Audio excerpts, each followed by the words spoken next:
Hello, everybody, and welcome to Podcast The Motion Picture. I've just got one thing to say. Wake up, Noah! Engin's dead! They're all dead! No, not for real, everybody. That's a quote out of this week's movie, Mission Impossible. That's Ethan Hunt, if you will. So, Noah, you like Mission Impossible. What'd you think of Mission Impossible 1? Well, I think this has to be the third or fourth time I've seen this now, but my first viewing in a couple of years, so I had solid memories, but I was surprised by it again. I really do love this movie a lot. And one thing I wanted to point out is that it's produced by Paramount, and they actually produce all the Mission Impossible movies. So I just wanted to let our audience know that first and foremost. I did not know that.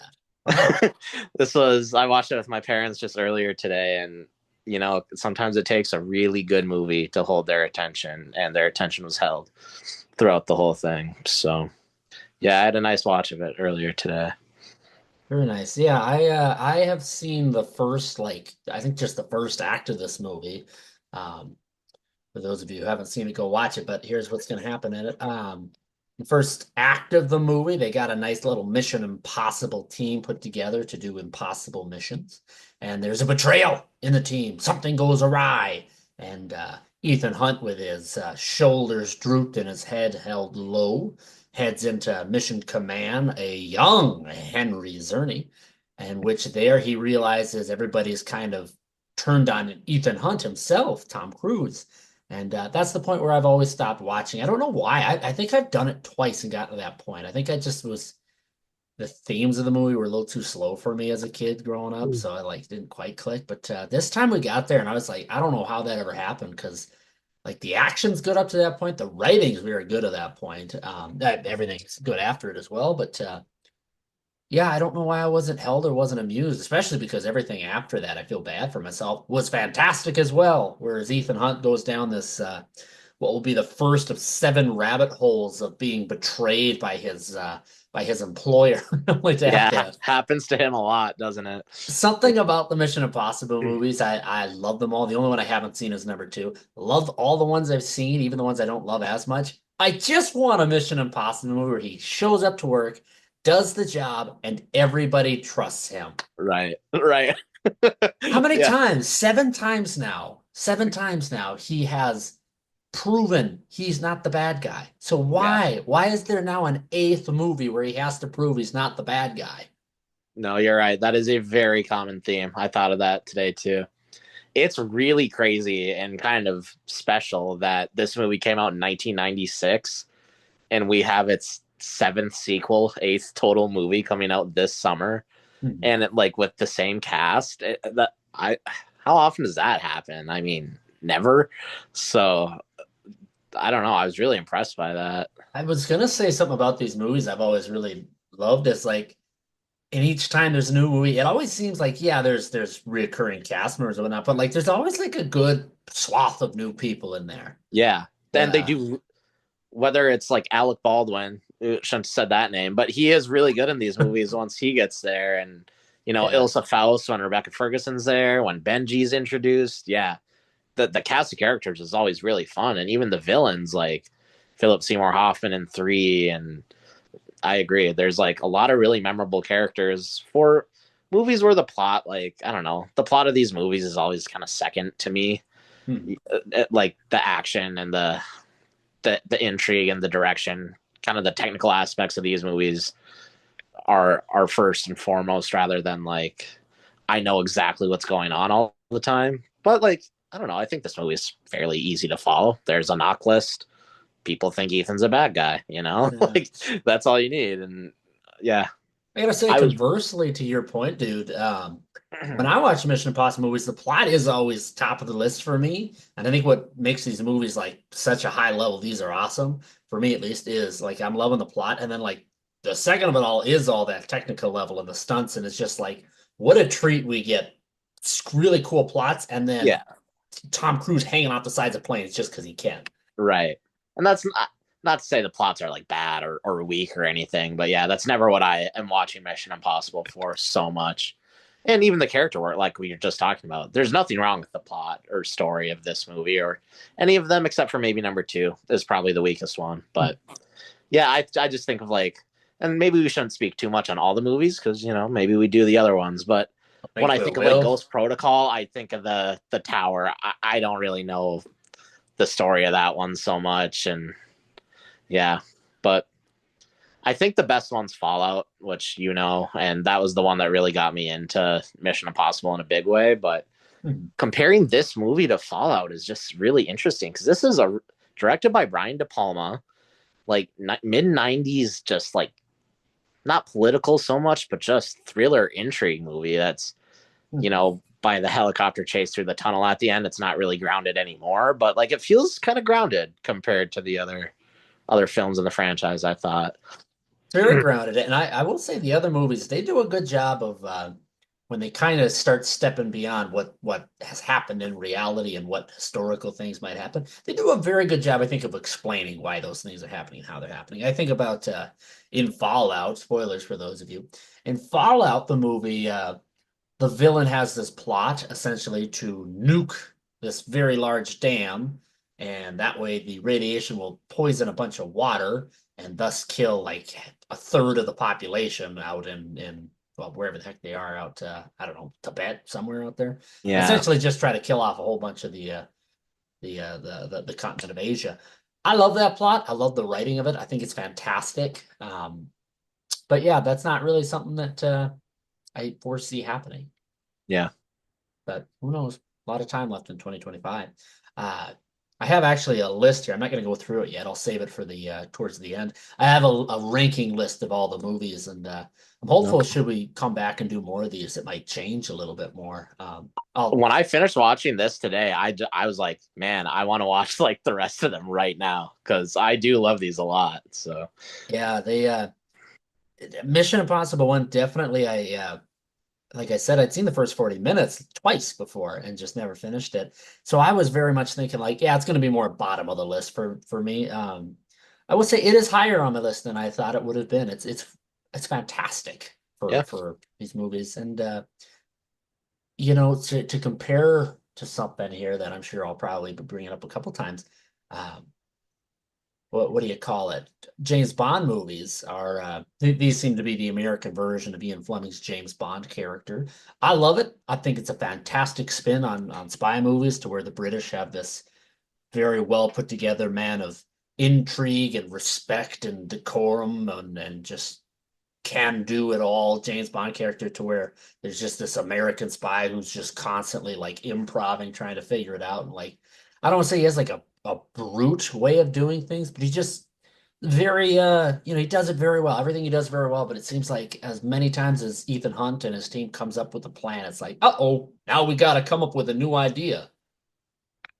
Ethan is such a phenomenal character. Yeah, it's these movies and all of them. None of the tension or the situations they get themselves into, like generally, it always feels earned, and I'm always into it and worried. Oh no, Ethan's not going to make it this time. But also just the character they've created. Like you always know he's making it. Like you just always have full faith that this guy is just better than everyone else. And I like that in a character. Like the things he comes up with, the Langley scene in this movie where he's just like an inch off the floor and his arms are moving back and I forth and he agree. catches the bead of sweat. Like just I like smart characters, and I always feel like Ethan is a smart guy. So He is, yeah. Yeah, smart is a very good way to describe that gentleman. That scene, the black room, is what they call it, in which the very famous scene in which he zip lines in and he's sitting there working on a computer. And I never really knew what that scene entailed other than zip line in, do some computer stuff. I had no idea it was a completely silent scene, not completely silent, but where they gotta right, not say anything. Cool, very cool. it's a really great scene. Yeah, I don't think action movies today, I don't think they have the cojones to do a like 5 minute long scene where people are like, you gotta talk as little as possible. No, they definitely do yeah, not think audiences want that. I loved it. I don't want to say I was like edge of my seat because there's six more movies that I've seen after this Mission Possible. So right. I knew he's gonna be okay. But I will say, I myself, I was silent during it. Yeah. Yeah, it's cool. I particularly love when the rat comes running up the vent and the decibels start getting louder. Yeah. And then, like, obviously he drops the rope, but then it cuts back up to the vent and the rat's like dead behind him. I was thinking Hmm. that's kind of a fun moment, but I, uh, I am upset. I'm upset that some of the characters in this movie are killed off. Spoilers again. But yeah. I am upset. Sorry if you have not yet seen Mission Impossible. But I will say, I guess there's plenty of people who have not seen it, as I just watched it for the first time this morning. Uh, anyway, I shouldn't make fun of. Anyway, characters that die. I'm not going to name names. It sucks. It sucks that those actors are written in because it seems every one of those actors written in that die and are killed off fit this world and fit those characters so well that to have them lost and not able to be in these Mission Impossible Yeah. movies, it kind of sucks. There's a bit of a Drew Barrymore and Scream moment to this movie. Yeah. There Yeah. certainly is. Yeah, one particular one of those actors towards the start that go Yeah. missing in terms of being alive. Uh, Right. Maddie looked at this one person and said, "Oh my goodness, I love them. I'm so excited." Yeah. And I'm like, "Yeah, I know what happens." Yeah. I Yeah, Jon Voight, racist ass Johnny Voight is in this Yeah. one. I will say he does a pretty good job. He does. I gotta say there are some actors out there. We talked plenty on this about, and I also think I announced that we talked plenty on this. The separating actors and their characters. Jon Voight is not somebody who transcends that for me. And it's not just because I dislike him in particular compared to other people. I don't really know him personally, other than certain views he has I don't love and don't respect and don't care for and think that's garbage. But anyway, he does not break the mold in terms of who he is as a person. I look at Jon Voight in the movie, I say, that's Jon Voight. Like, end of the story. That's it. Now, when I look at Tom Cruise, on the other hand, he's a scientist or Scientologist, not really a scientist. Wish he was a scientist. Yeah. Yeah. Yeah. Wouldn't that be the easy way out? Yeah. Um, I gotta say, I am very easily separating him from all of that mumbo jumbo. I do So too. easy, And maybe yeah. I shouldn't, but I totally do too. When you're like the top action movie guy for Yeah. 20 years straight, for 20 years, Yeah. 30 years. More. Yeah. Yeah. You Yeah. you're free, man. You can you to a reason. I don't want to excuse anything if it comes Right. out that he's the next P. Right. Diddy or some shit like that. But uh he's pretty convincing that he can do some stunts as we've seen. And you Um just know he genuinely cares about movies, which is just a nice feeling for those of us who also care about movies. So yeah, the what was it? What's the plane movie going on? Pew, pew, pew, pew, pew, pew. Oh no. Maverick. Yeah, thanks, Maverick, Top Gun. Yeah. Maverick. Um In that one, if you remember right, we went to it in theaters. I think we went Yeah. together anyway. He has that talking head right at the start about, Yep. it's about getting back to the movies and supporting movie theaters. Fantastic. Yeah. Great guy. And A then he very followed it good up with the best movie ever made. guy. So Yeah. yeah. I Yeah. think about performances like that where they have a little talking head, a little blur before the movie. I think Incredibles 2 also did it. I remember our good friend Jake Detloff started a thunderous applause. I think you're right. I haven't thought Yeah. about that in a That while was though. that was fantastic. Anyway, Yeah. Tom Cruise saying that stuff to then go on to watch Top Gun Maverick. That's a mic drop of an acting career, and that guy's gonna keep acting for another 20 years and love every day of it. Yeah. Yeah, I love that Scientologist son of a gun. Yeah. Um, yeah. Uh, How about that Ving Rhames in this whole franchise?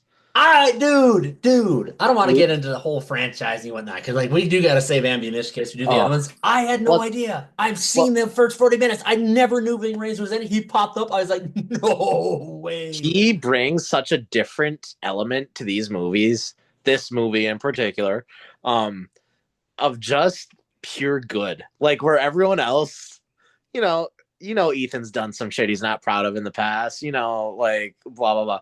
Luther is just a chill guy and he just loves his friends and he's good at his job. I just love him as a character. I think he's what a fun casting choice too. Like Ving Rhames as like the hacker guy in this movie is really fun. So Yeah. I really love the role for Ving Rhames, this gigantic, monstrous man with his deep, soothed voice. That his role, he's the hacker. Such an Yeah. awesome spin on it's like, oh, computer nerd. If Ving Rhames, you son of a gun, you never saw that coming. Yeah. Yeah, he is charming in his way. In every single one of these movies.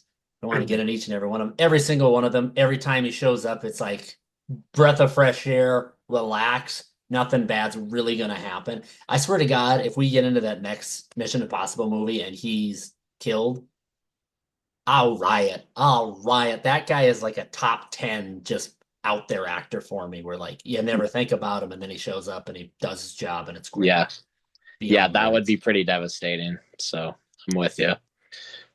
Yeah, I other people in this movie, yeah, he's great in it. Tommy Cruise is great in it. Henry Czerny is fantastic in this movie. That scene between him and Ethan towards the beginning is really really phenomenal. Mhm. Where like the angles are just like this, and it's like Kittredge, you've never seen me very upset. I Never. love that line. Have I you? quote that. You do. I was gonna say. I know Yeah, when he said that. I yeah. was like, that's something Noah says all Noah's the definitely time. said that before.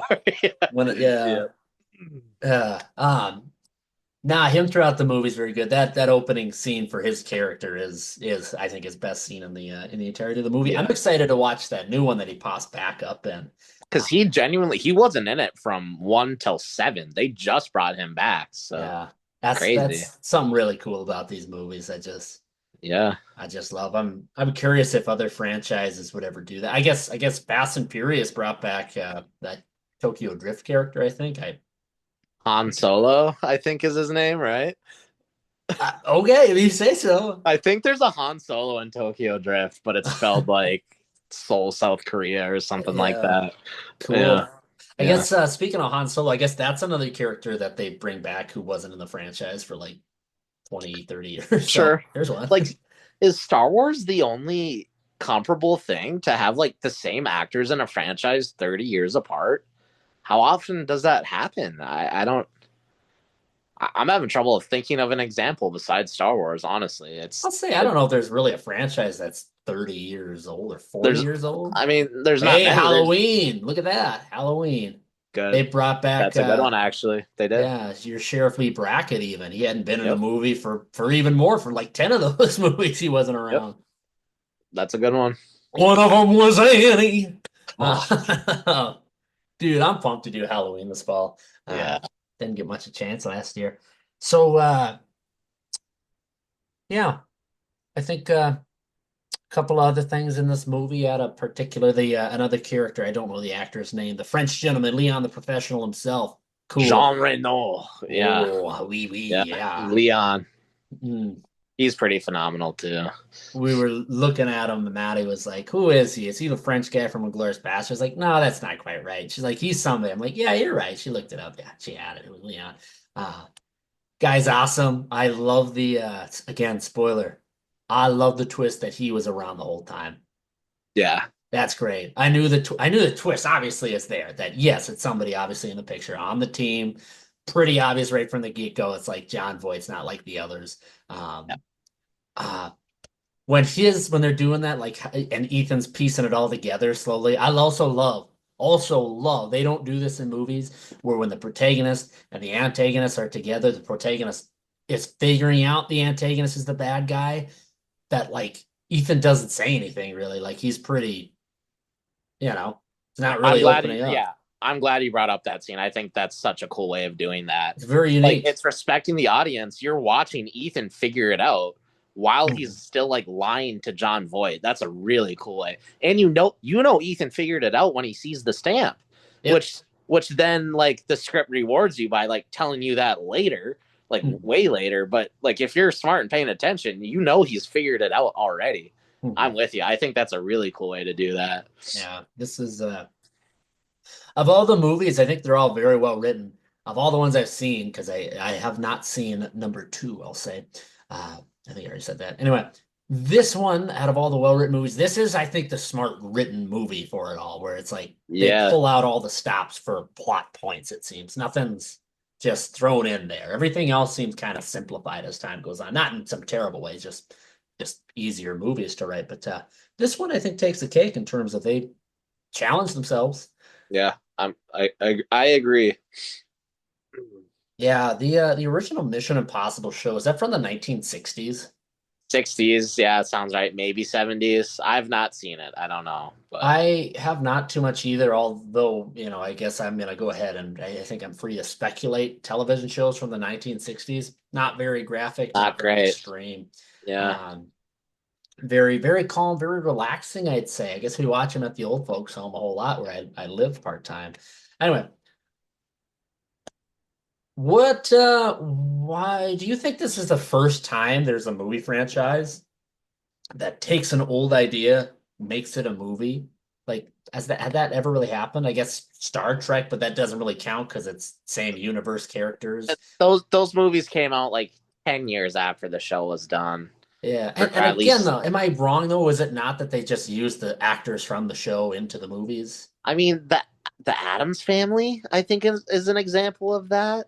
Yeah, but Like when would the Addams Family movie have come out following the Addams Family show? Would that have been after Mission Impossible came out? it would have been around the same time. Like there's mid-90s Adams Family movies, and I think the show's older than that. Yeah, I just But gotta say, I bring it up because so many of these different, we get so many more modern adaptations of old writings and old text. I yeah, mean, Lord of the Rings, I guess, is an adaptation of that. Marvel is an adaptation, not just comic book wise, but old movies were already made before the MCU got going. Even right. Spider-Man and even X-Men. Whereas Mission Impossible, I think, really takes kind of this precedent for all movies that adapt. And again, I'd hate to be wrong. I don't want anybody reaching out and being like, Back to the Future. I don't know. But anyway, what a stellar switcheroo from a 1960s little fun spy show. Hey, what if we get up and coming action star Tom Cruise and we throw him in here and we show a bunch of brutal murders at the start of the movie? Yeah. Well, Mill, and Tom Cruise wasn't up and coming. Tom Cruise had come he by came. this point already. This I read this is the first movie his production company ever made. So like this was on his mind forever. Like this is what he wanted to make, and that comes through because it's just really good, like you said. So Stellar. yeah, yeah. Yeah. Yeah. Yeah, I guess you know what? He had been around. Once he really get his start, like mid 1980s, I suppose he kind of starts I think breaking through. Risky Business, I think, is his first Is big that thing. Early 86? 80s. Top Gun is 86. Ah, oh, So okay. he would have like Top Gun's probably he's firing on all cylinders at that point. A Few Good Men, I think, is 91. I think Jerry Maguire is 93. Like, dude doesn't miss. In the heat Now, of battle, he does not miss. he's had a very successful career. You think Yeah, about all this time he spent acting. I'd compare him to another very successful actor who's a bit older now, but to Harrison Ford. I feel like Harrison Ford, he had like about a 10, 15-year span where it was like, what are you up to? What are you yeah, doing? Like, he wasn't yeah, making great things, but yeah. yeah, he caught his stride again, and it's fine. Like, he didn't really, I don't think, put out anything criminal, but Tom Right. Cruise, it seemed like even when he was doing little spy rom-coms, it was like, yeah, that's fun. You Cool. kind of always knew about him. Yeah. Yeah, yeah, you definitely knew about Tom Cruise No, and all the like live long day. I don't know if I know a Harrison Ford movie that came out between like 2000 and something until Force Awakens, like I don't know. So, Yeah, I think Indiana Jones and like that's it. yeah. I don't know. Maybe we're forgetting something, but I doubt it because you and I never forget anything ever. No. I never talk. So something about this movie, something also kind of strange is in these Mission Impossible movies, for those of you who like prosthetics, something I always enjoy is when a movie maker's technique, their practical effects are used in a movie and you get to see the expression of that. An example, the cover up full masks, the prosthetic masks, obviously, so a lot of times you get another actor to play that role. I think in the newer ones they do, but in this one, Tom Cruise Right. is wearing a lot of prosthetics to start the Tom Cruise movie. Tom Cruise in prosthetics. Wow, way to go! And I think other Pretty movies cool. do it too, where they start with the prosthetics. Cool in this one. Cool in this. You start your franchise, big actor. Not even him. Different guy. Right. Looks a different guy. And not only that, but I think we get three Tom Cruise in a mask in this movie. That's a lot of masks. Yeah. That is a lot. And like you said, they definitely in the later installments they just switch out actors. Like this, yeah, they were pulling real mass. That's really cool. They put the time and effort into that. So Now, yeah, I'll say one particular, if I might question the spy technique they're doing. I'm not a spy, but I me will me say, neither. if I were gonna be a spy, I would leave no trace. Every time they do these missions, and maybe I think this way because in the later movies they don't really leave a trace, it seems. They leave a lot of trace they were there. Like they leave evidence behind. They leave equipment behind. He leaves his senator sunglasses in that basement. Like Yeah, what random person do you think is gonna leave a set of glasses with a camera? Like they're gonna know. They're gonna be on to you. yeah, Yeah. But I guess on that scene they also left a lot of corpses, so it's not like it really mattered. I can see that. Yeah. I think another good scene as time goes along in the movie is the introduction of a character, the British gal, Max is her name. Yes, yep. Uh, I wish we knew, maybe she shows up in, does she show up in Mission Impossible 2 at all? I wish we knew more about who she is. The only connection to her is that the character that Vanessa Kirby plays in the newer ones, I think it's like the White Widow. Yeah, that's her That's character. she says like Max is her mom. That's the Okay, connection we have. So that character never comes back again. But gotcha. Just as long as we get a little more explanation, because she kind of hops in, and it's fine that she hops in, but like we don't really know like who is she?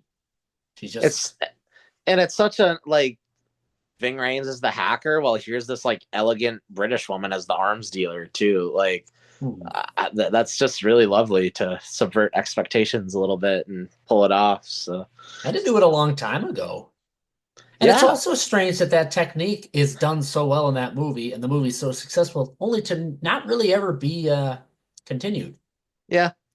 I mean, even the Oh. character named Max, you're waiting for like some dude, and it's not. So yeah, I also like that it's after we meet Max, where Tom Cruise, like I imagine that's short for Maxine. Um, it's just a lot of introspection shown on the yeah. outside with these characters. I appreciate it, and I don't really love it when a movie comes along and the writing tries to hold the hand of the viewer. I hate that. It Uh, ruins a movie for me. It's like, and I know a lot of people do want that and do need that sometimes because I get it. Sometimes, not everybody's attention span is quite the same. When I watch a movie, I feel boom, eyes on, all in. Um, so I hate it because I really do give it my all, and I don't like it when I'm babied. mhm. Um, but who knows? Maybe some movies I need to be babied. I appreciate, if I may say so. There's a scene with Henry Czerny where he's betraying old Ethan Hunt.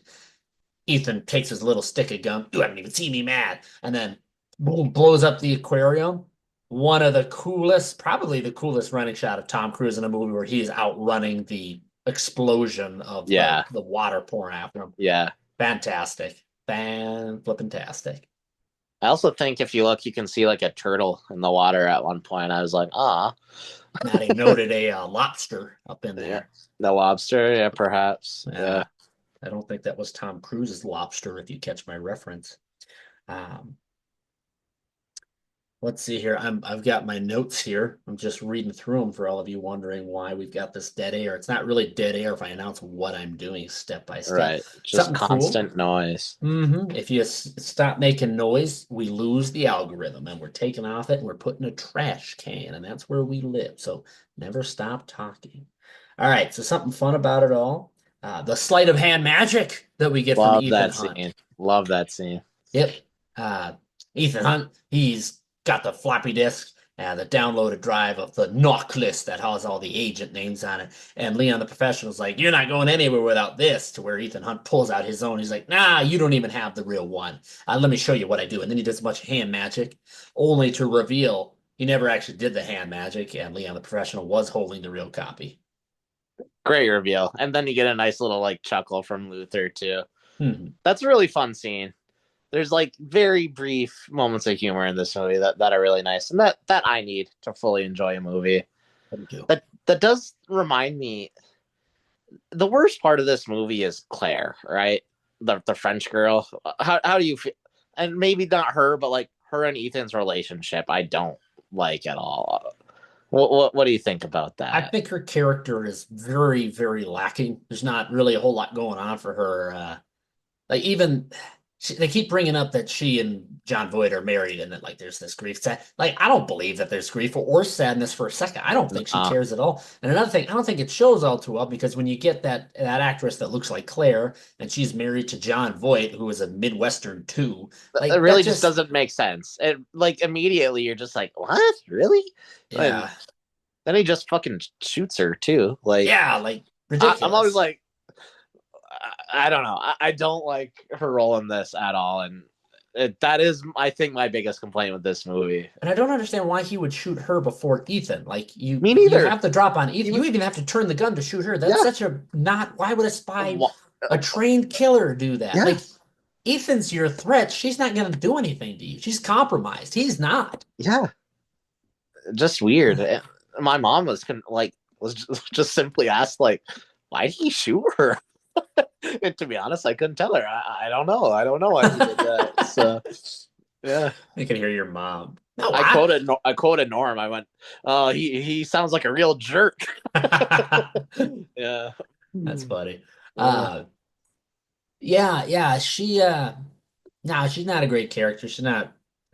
And there's even like a little suggestion of like she has a love for Ethan. It's like that just and it doesn't play through because in the end, like she's like, I don't see why we don't need to kill Ethan. Like, if you like Ethan, why don't you just go ahead and say, like, this is stupid and I'm done, Jon Voight. Why would you yeah, not write that why in? don't you dump the Midwestern 2 for the 1996 Tom Cruise looking guy? Like maybe I Yeah. would do that if I were her. But And even in that moment, like that's the perfect time for her to drop that and be like, Jon Voight, I actually don't support what's going on here. I'm on Ethan's side. That yeah, gives a reason for Jon Voight to shoot her. right. That would have made more. I wonder Oh, if something got cut for time or something that explains that a little better. yeah. Yeah. I'm very curious with movies when they do that because it happens a lot. Not a lot of Yeah, people realize how often that is in a movie. yeah. Um, there's there's a famous movie in which there's an actor in it where their scenes get like mostly cut and they're in it for like a shot. And I'm trying to think. Um, Alex Romanek and one knocked over the Western Metal Arcs As a nest. matter of fact, yes, the classic man himself. I know Lance Reddick has that in Godzilla.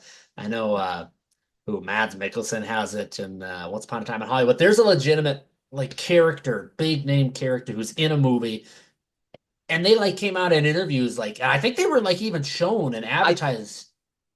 I just watched a late night clip with someone where they're talking about like they brought their friends and family to the movie thinking he was in it and he wasn't. But Yeah, I don't remember what actor that was. that is I think exactly what I'm talking about. Yeah. So Yeah. for those I if saw that. I saw that too. Whoever it was, but anybody's listening, now's the time. Drop a I'd comment, love to tell us, know please. This who is was that guy. probably going to stick with us for many episodes here.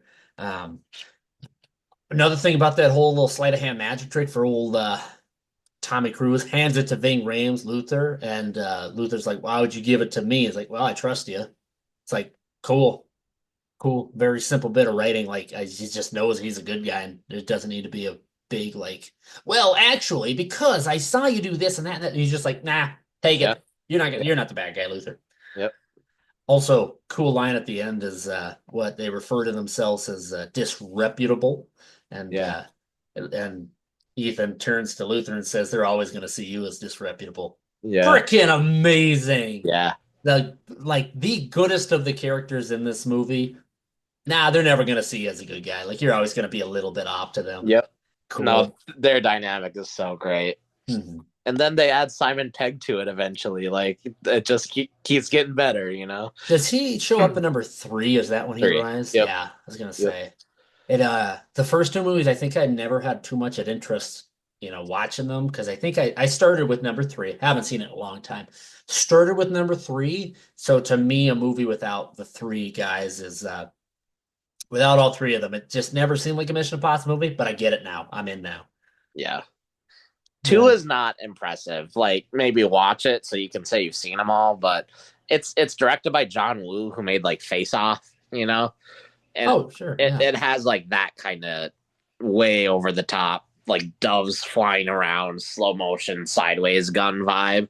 And Uh, that's not really what Mission yeah. Impossible is. So Fun fact, I've been editing a video before we got on here, and I actually used a little clip from John Woo's Face Off. So very cool, very nice. small movie making world. Yeah. Yeah, I out of all those movies,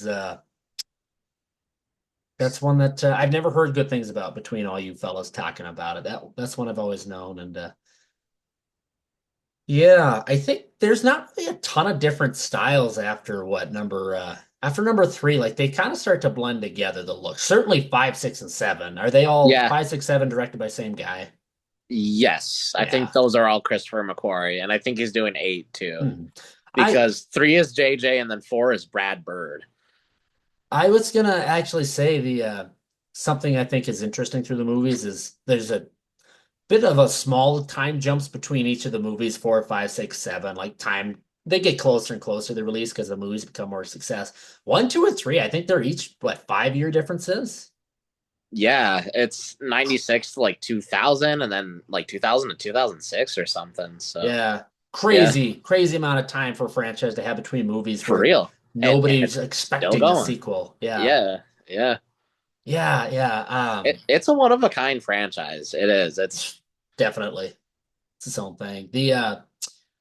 I'd say same thing for James Bond, but in a very different way.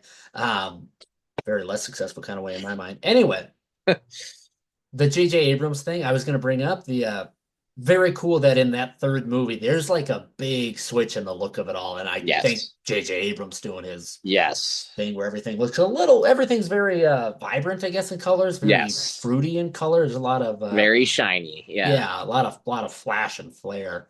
Yep. Um, I'm excited. I think I do got to watch two and three here pretty soon. Then, I think if we're gonna do another one of these, we could probably skip number two because I don't know if I really want to break that down with the other fellas because Yeah. I don't think the Brainers are fond of number two, are they?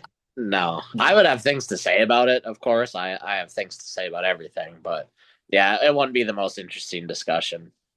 I think Mission Impossible 3 would be a movie I would have with 100% energy on an episode no matter what we're doing.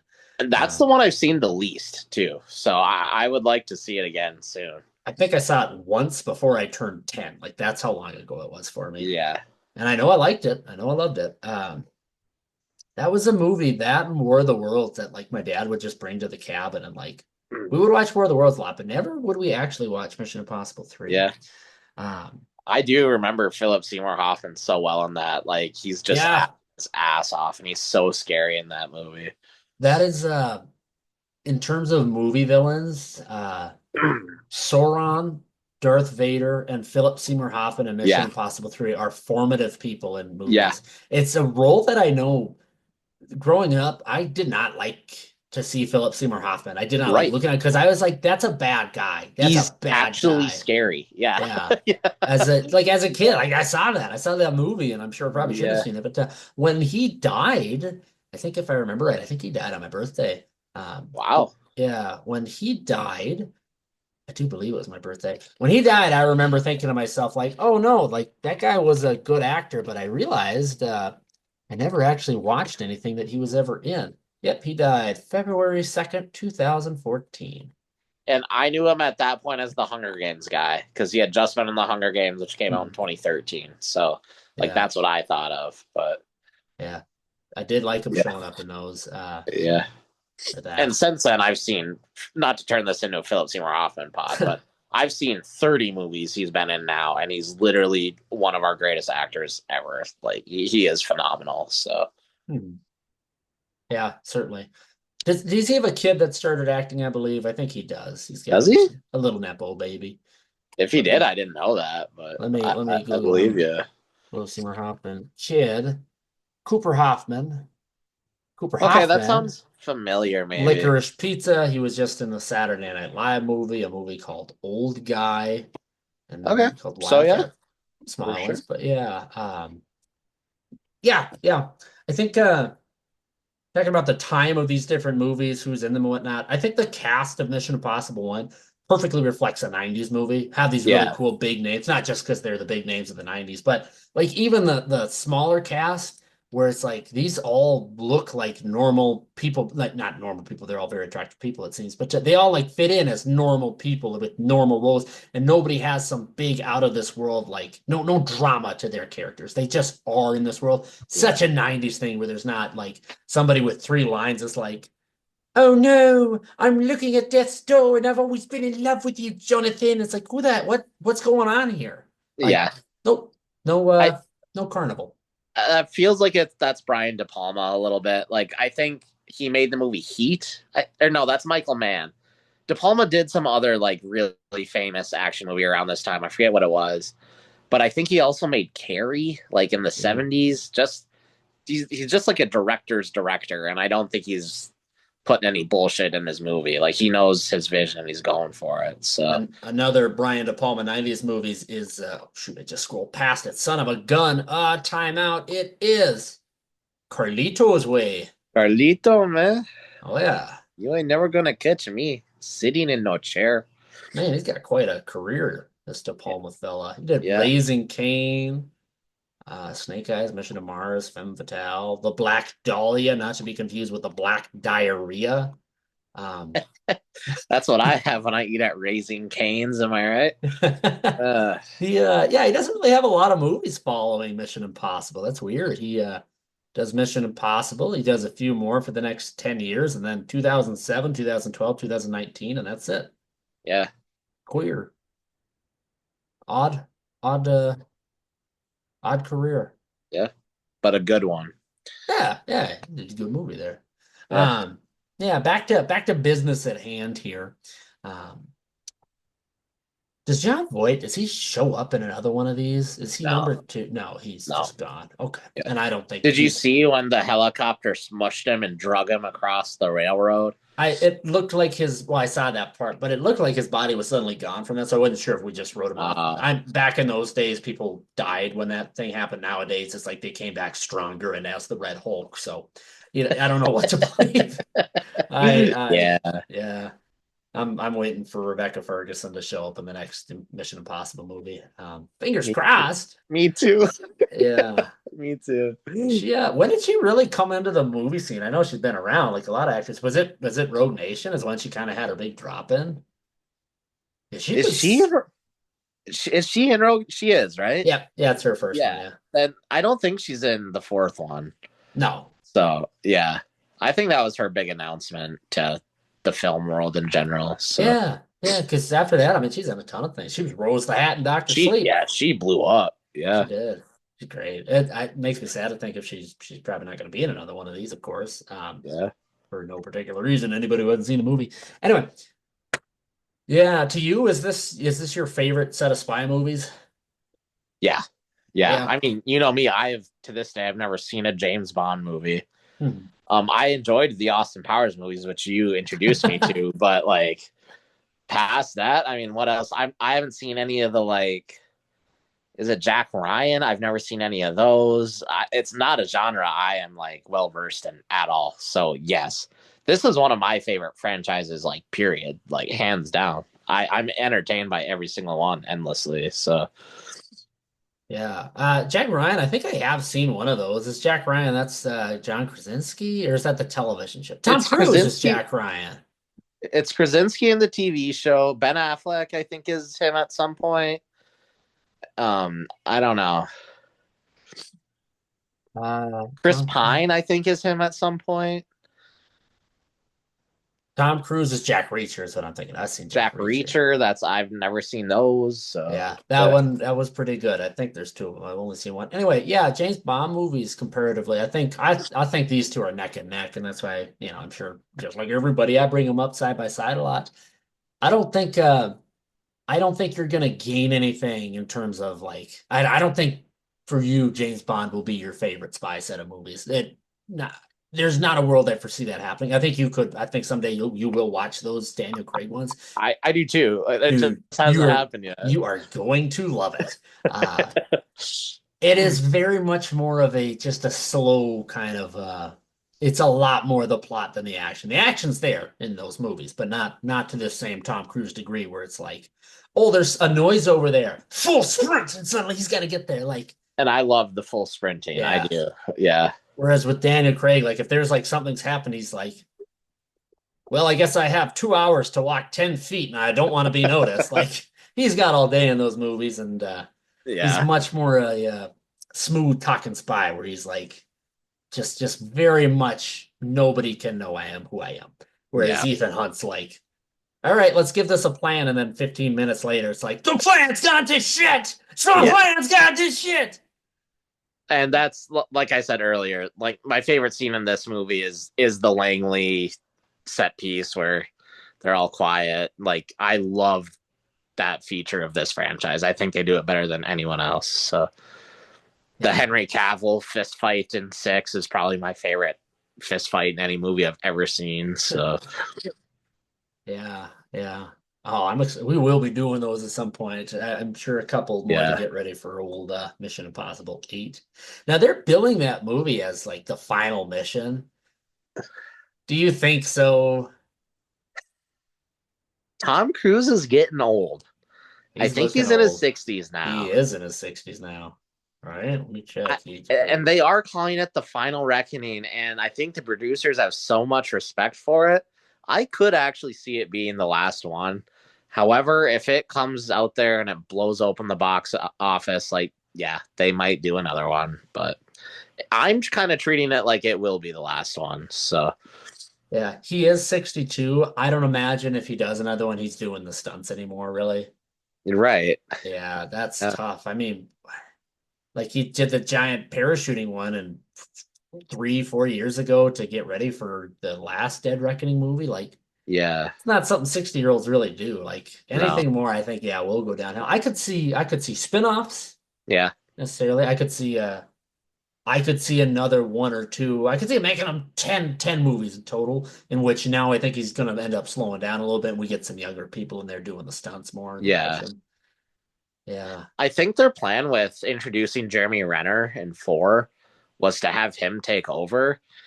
And then, as great as Jeremy Renner can be, and is in those movies, it was also apparent like Jeremy Renner's not Ethan Hunt. It's not the same. So, yeah, Yeah. Yeah, I remember that little bit of setup where it kind of he's getting that edge to him. yeah. Yeah, I Jeremy Renner is great. I don't like movies in which he's like the cool guy, other than Tag. I don't like it where he's like the guy. Like that's I'm glad not you included the tag caveat though, because he does. he's great in He that. eats in that movie. I think Yeah. is how people would say that. Like I So think he can play the cool guy, but not for real. Like something about Jeremy Renner just doesn't and he's a cool guy the, in real life. Like he the does good things. yes, but he's not cool. Like he developed the app, his own social media app, and he puts out like country music that sounds like it should be on like a Chevy commercial. He seems like a very nice guy. He might not be cool, and I'm a fan. He's a one of a kind dude, honestly. He So seems like that dad out of like, all the different dads where it's like, oh, I don't really want to be in the same car as him when we got to drive more than 5 minutes. Like, yeah, I want to ride with your dad instead. Like, at least I like that. yeah, like Yeah, your dad might be an alcoholic, but he's quiet. yeah, right. Jeremy Renner's gonna overshare with you. Yeah, Yeah, Jeremy Renner's not a fun dad to sit with. I'd yeah, rather sit with the Robert Downey Jr. of the world or the Ving Rhames of the world. yeah. Anyway, no offense, Jeremy Renner, Right. We love you. longtime listener. Jeremy Renner. No, I don't think there's a replacement for Ethan Hunt. Like you said, it just can't be done. If you're going to put all that money into a guy, it's not going to be him. Certainly not going to be Alec Baldwin. Um, No, yeah, and I mean, heck, I hate to say this, Ving Rhames is getting old. he is. And he's looking older too. Like Yeah. yeah, Oh, he's 65. He's only 3 years older, but yeah, I guess a little bit heavy set of a fellow compared to Tom Cruise's right. 5'6", 120-pound frame. Yeah. Um, Little man Tom Cruise. No offense, Tom Cruise. Don't cast me out of the occult that is Scientology, please. Um, is P. Diddy in Scientology? I don't know. I think Will Smith is. Oh, that loser. P. Diddy, is he in Scientology? What an awesome episode of this podcast. John Travolta definitely is. That's a famous one. Yeah, he's Christian. He says, I bring it up. There's a South Park episode about Scientology where Stan is the reincarnation of L. Ron Hubbard, and That's right. I've heard about this, and I'm not a South Park guy. yeah, Tom Yeah, Cruise and Diddy are in it, and I think you or Jack maybe watched that episode at some point. Actually, I don't think I would have made you watch that one. It's it's not my probably favorite Jack. episode. Yeah. Yeah, Um, yeah, yeah. Let me take another peek at my notes here. Sleight of hand magic, Ethan and whatnot. Let's see. Cruz wearing a mask for the first two th missions. He shows up in mask. yeah. Talked Set of the about that. back room locations and sets are fantastic. Well, that just goes without saying. That's more a comment than a note. Something I'll say. The team as the movies goes along, Simon Pegg joins in and whatnot. There's not like a giant bit of camaraderie amongst the team. Like it's as time goes on, it's very much like we're going to do this mission. Like, yeah, we're a team and everything. We all get along, but like we're doing the mission. That's what we're talking about.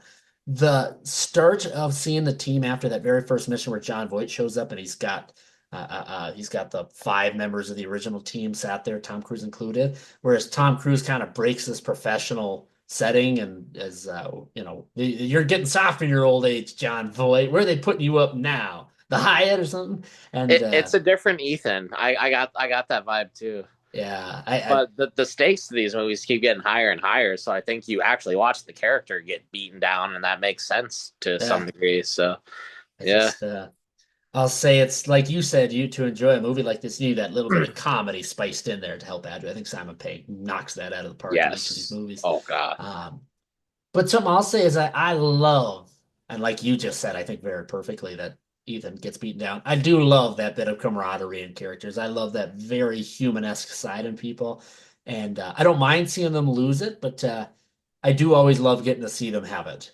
Like no matter where you're at yeah, in a film world, I think that's part of the reason why that those prequels of Star Wars movies are so odd and weird, where there's just like there's not really a conversation, like it's all very serious talking.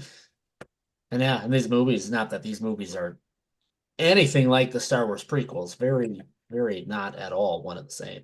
Um, no, but I get what you're saying. Like, and the few attempts at it in the prequels are like when Obi-Wan and Anakin are bantering, like that business on what is it didn't Data count. pneumonia didn't Yeah, count. like is that a great line? No, but I like that because they're at least trying to give us those Yeah, character moments. But here's something that has nothing to do with what we're talking about.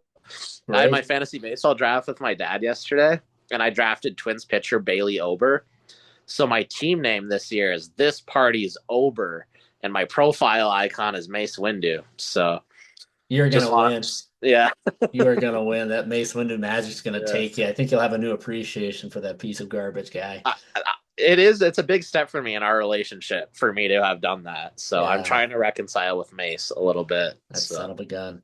I was let's see here. Before we get to the end, we're at that point. I better read off my list of Mission Impossible movies and we'll yeah, see if let's hear this it. changes in the future. So number seven, Mission Impossible 2. I've never seen it, so it's at the bottom. I'm sure the way you talked about it, the way I've heard other people talk about it, it's probably gonna stay there, but we'll see. Never seen it. Number six is Mission Impossible 4 Ghost Protocol. I haven't seen it in a long time, so mind you, I might like it more. Don't hold me over the coals. I don't like it. I didn't like it then. I've never remembered it being good, and I love Ghost Protocol, so I know you I could do. I could defend it. Yeah. I'll say I know as the next movie comes along, what would be what Rogue Nation. Jeremy Yep. Renner's in that one as well. I know I like Jeremy Renner in that. I don't like Jeremy Renner in Ghost Protocol. It's one of the movies that he's in where it's like Jeremy Renner, you're that guy that it's just not very cool. Number five is Mission Impossible 3. Haven't seen it in a long time. I'm betting it's gonna bump itself up by a notch or two. We will see. I just know I loved it, and I know when Noah and the other fellas they talk about it sometimes, I will tell them to stop talking about it. I've done Yeah. that many times, and it's up to me to watch this movie, but I will not have it ruined. It's a Yeah. movie that very special for no reason. Um, Number four, Mission Impossible 7 Dead Reckoning. There's a lot of cool. This is, by the way, for those of you listening, one, two, three, and four, mostly one, two, and three, but four as well. Very good. Very hard to differentiate how I feel about these movies, other than, just stuff going on in the movies. Seven, why it's at number four compared to the others. I don't remember what goes on in it all that well. Have you seen it since theaters? No, I have I not. haven't either, and it's a little foggy for me too. So I couldn't rate it highly, sheerly because I don't. I would need to watch it again. And So I was certainly comfortable putting it there as well because I know it's been 2 years since it came out. yeah, Certainly a year and a half. I know within a year and a half with five and six, I watch those again. I know I'll watch them very fast. I think what yeah. number six, I think I bought my mom as like a present at some point because it was like, I this is the perfect movie for you. I watched Fallout 5 times the week I bought it on Blu-ray. I was a different person back then too, but I watched Fallout on repeat the week I bought it on Blu-ray. So it's literally one of my favorite movies ever. That's just how I feel about it. Yeah. Number number three is today's movie, Mission Impossible 1. I like it. Awesome. I loved it. I loved it. I loved it. I loved it. That was a heck of a way to start a franchise that they didn't even really intend to necessarily be a franchise, I don't think. Yep. Um, stellar, well written. I think when a movie comes out and it's the first of many to come, it's so important to do a spectacular job because that's the movie everybody will compare everything else to. No Yeah. matter where you're at in the franchise, people will always go back to the original, um, for better or worse. So it's a good thing that this movie is better. Number two on this list is Mission Impossible 5 Rogue Nation. I had a tough time between picking one and two. I was like flip-flop back and forth, but I'll get to why I'll get to anyway. Number two, Mission Impossible 5, why it stands out to me and why it's even as high as it is. This is the movie I feel out of all of these where like the movie gets its break, the franchise gets its break, and like yeah, they've all been doing well and successful. This thing just took off. I feel. I remember watching it in the theaters, and I was just like, "This is nuts!" What I'm seeing. I remember so many Yeah. scenes. I This is not one I've watched a ton, but I remember it. I remember it very well. The little teeny tiny details and everything. The writing of it is phenomenal. Just the spy aspect of things very well done. Very well done indeed. And then Yeah. my number one, of course, Noah's favorite movie, Mission Impossible 6, Fallout, not his favorite movie, favorite out of all of these. It is spy movie perfection. The things going on in this, the writings of not just Ethan but the other spies, Henry Cavill's ability to be a good spy, but just where he has some flaws in his spyhood. Um, as time goes along, the plot, as mentioned earlier in this episode, of our bad guy here. What's his name? Noah Lane is his name. Lane, Solomon Lane, Solomon Lane. right? His plot line of blowing up the dam. I think it's very smart, very well written. I think Yeah. there. I don't know if I've seen another movie where somebody used biological and natural warfare to try to kill off the population just because a Thanos reason. Um, yeah, yeah. So that's why it's so far up there. Also, the addition of Henry Cavill to that movie. I Yeah. don't think there's another actor that does that. There's so many Yeah. action stars that could have easily have been in that role, would not have elevated it like him. And I gotta say, Henry Cavill, I've seen him in a good few things now. He's good to me. I don't think he's bad by any means, but he never stands. I'm never like, oh, Henry Cavill, yeah. I'm just like, oh, hey, Henry Cavill. He's a large fella. In this movie, I was like, God dang it, this is the first movie I ever saw a guy with a mustache where I was like, I gotta grow one of those. He has a different presence in that movie. Yeah. I Yeah. agree for sure. I think part of that reason he just has a different princess is like he's I don't want to say suave, but he's collected. He's calm and he's Yeah. cool in this He's got his movie. tight little polo button down shirts all Hmm. the time. And Very yeah, tight, very the tight. stash. Yeah. Yeah, he's Yeah. that is a it's quite the character. He's American in that movie, right? Yeah. Yeah, yeah. Is his name August? Couldn't tell you. He's got a sick name too. I think it's something like that. I Yeah, forget. August Rush, maybe August Rush. That's something else, but that's Oh, definitely a thing. Red, Yeah, Red October. that's right. Anyway, yeah. So that's my list, and that's where we're at. Noah, you got anything left you want to say about old Mission Impossible? No, just like what I said in the beginning, just super, super watchable, really engaging. If you're just a casual movie fan and you're scared, like, I don't want to watch Mission Impossible because then I have to watch 8 movies. Nope, Hmm. just watch this one and shut it off and you'll be happy. Like, if you're in the mood for a 90s movie, if you're in the mood for a Tom Cruise movie, it's kind of got everything. So, absolutely great movie. Recommend. Glad I watched it. to add to that watchability thing, normally when we do these episodes, I love doing them because I love talking about the nitty gritties of these movies.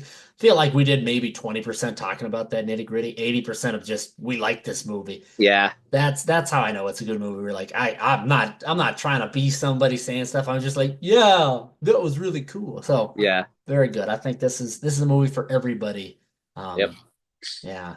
All right. Well, thank you all for listening. Like we said, if you know who that one actor is, go ahead and leave a comment who was in that movie, but not really in that movie because that's gonna kill me.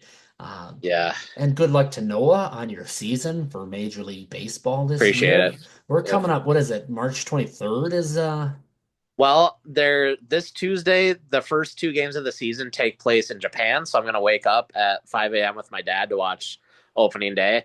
But then domestic opening day, as they're calling it, is March 27th, and that's when the season really kicks off. So very cool. Super yeah, cool.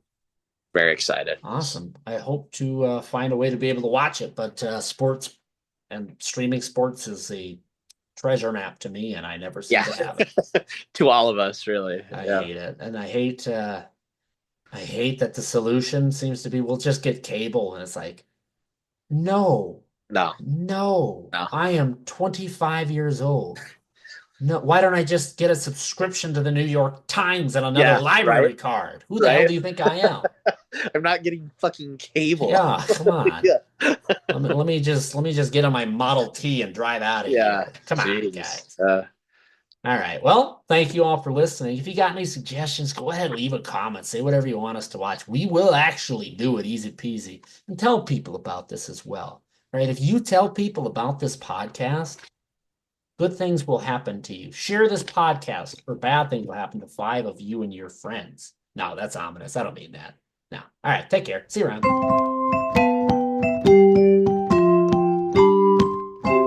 That was a whole episode of the Whole Other Podcast. It's over now. The podcast is done.